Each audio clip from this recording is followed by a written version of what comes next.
नमस्कार मित्रों, आज हम आपको बताएंगे झेलम नदी का युद्ध। आपने हमारे चैनल को सब्सक्राइब नहीं किया तो हमारे चैनल को सब्सक्राइब कर दें, लाइक कर दें, कमेंट करें, शेयर करें।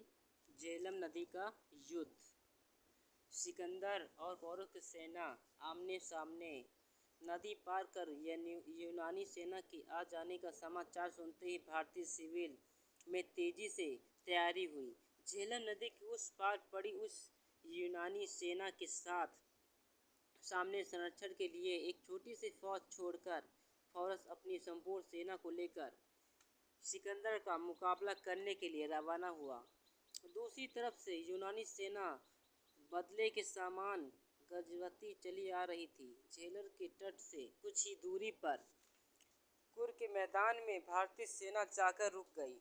उस मैदान में पहुंचकर पौरस ने अपनी सेना की व्यूह रचना की, जिससे पहले आगे उसने अपने 200 हाथी पंक्ति लगा दी और उन हाथियों को उस तरीके से खड़ा किया प्रत्येक हाथी का दूसरा हाथी से फैसला 100 फीट का रहे।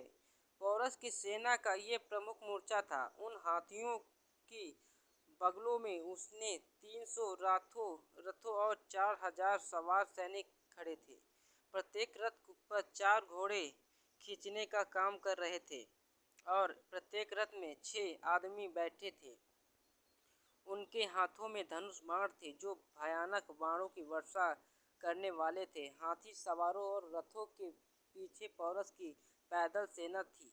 प्रत्येक सैनिक एक हाथ में चमकती हुई तेज तलवार और दूसरे हाथ में मजबूत ढाल थी। पैदल सेना के बहुत सैनिकों के हाथों में लंबे तेज भाले थे। इस प्रकार अपनी सेना को युद्ध के लिए तैयार करके पौरस ने सिकंदर की सेना की तरफ देखा। युद्ध को आरंभ करके उन शत्रुओं के रक्त का प्यास हो सकता था।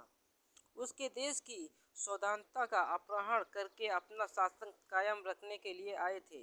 आज वो उन शत्रुओं के साथ युद्ध करना चाहता था। पौरस असाधारण शूरवीर नहीं था। उसका स्वास्थ्य और बलशाली शरीर उसके शक्तिशाली सैनिक होने का प्रेरणा दे रहा था। उसका व्यक्तित्व उसकी शूरता कथा परिचय था।